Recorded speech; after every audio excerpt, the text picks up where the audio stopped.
and it feels great to be here at Last Lesson, First Gig. I'm really excited what I'm going to share today. We are going to talk about improvising.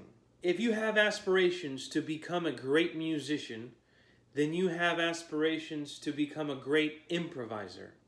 And a great improviser is a composer of the moment. Great musicians are great improvisers. Let's just go with that. The reason most people have trouble improvising is because their ideas aren't tied to the harmony. Last lesson, first. The reason most people have trouble improvising is because their ideas aren't tied to the harmony. Before we get into any of this, we need to understand that rhythm is king. A good rhythmic idea or motive can pull you through any piece of music, despite what notes you play. And if you haven't realized this or you don't agree with that idea, challenge it. So in this video, we're just going to specifically look at notes. So these are the elements that I'm going to try to highlight in terms of note selection. I'm going to talk about why. And then I'm going to give you a couple exercises that you can go through to train your ear, to train your hands, and to train your eyes.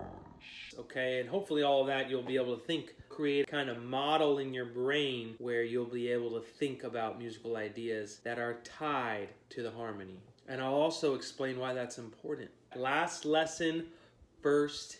So to eliminate any rhythmic element, we're just going to play running eighth notes, okay? Which is kind of cool because that's also the pulse or the way that the vocabulary is delivered in a lot of jazz music, so that's nice. Arpeggios. Last lesson, first. We're going to focus on arpeggios because we want to tie ourselves to the harmonic structure of the music. Tie ourselves. Remember, this is a very powerful idea. Harmony creates movement. Movement creates emotion. So harmony creates emotion. Last lesson, and if we can engage the emotions of the listener, that's half the battle, right?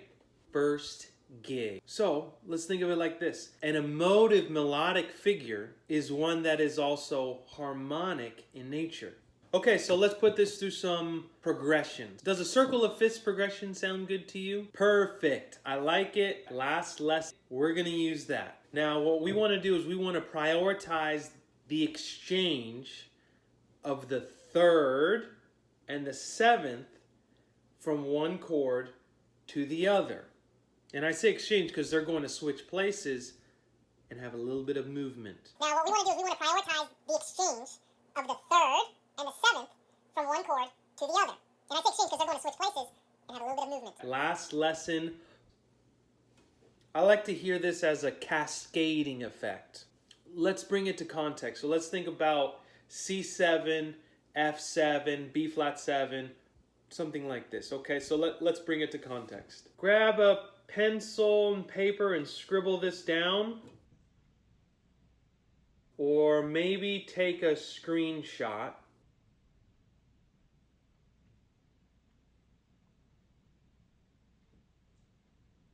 Let's talk about it. So, this is a C7 moving to F. Let's spell out the notes. We have C, E, G, and B flat. The root, third, fifth, and seventh. Major third, perfect fifth, dominant seven. When we move from a C7 to an F7, the notes are going to change.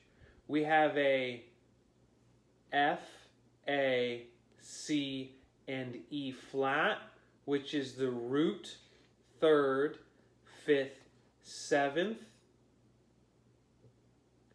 But let's look at the exchange. So from the root to the fifth, we have a common tone. from the 3rd to the 7th, we are going to move down by half step from E to E flat. From the 5th, we are going to move by a whole step from G to F, to the root. From the 7th, we're going to move down a half step to the 3rd from B flat to A. Now what we want to do is, as we're arpeggiating through a C7 chord, on the and of 4, we want to play either the 7th or the 3rd and resolve by half step to the downbeat of 1 to the 7th or the 3rd.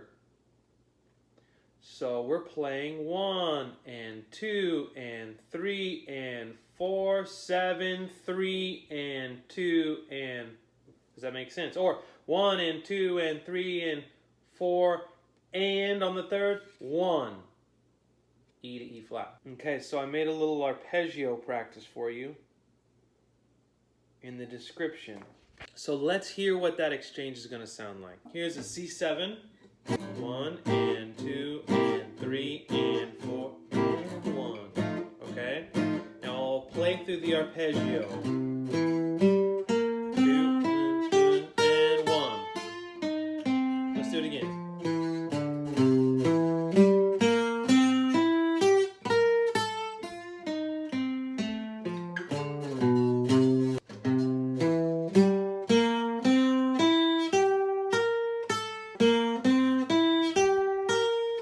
So 1 and 2 and 3 and 4 and 1. From the 7th, we're going to move down a half step to the 3rd. From B flat to A. Last lesson, first. So let's say we're playing like this. We could just keep on going.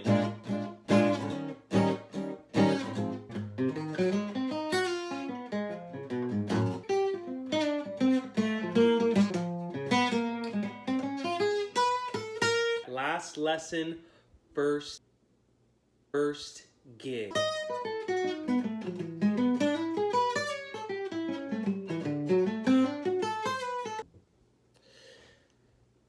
There's a PDF I made in the description.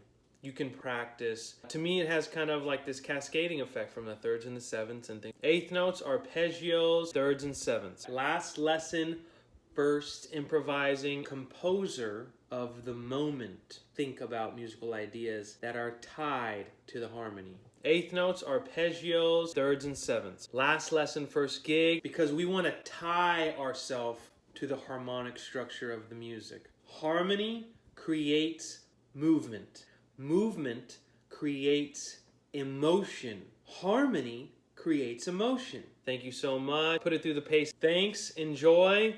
Let me know how it goes. Remember, this is a very powerful idea. Last lesson, first gig. Rhythm is key.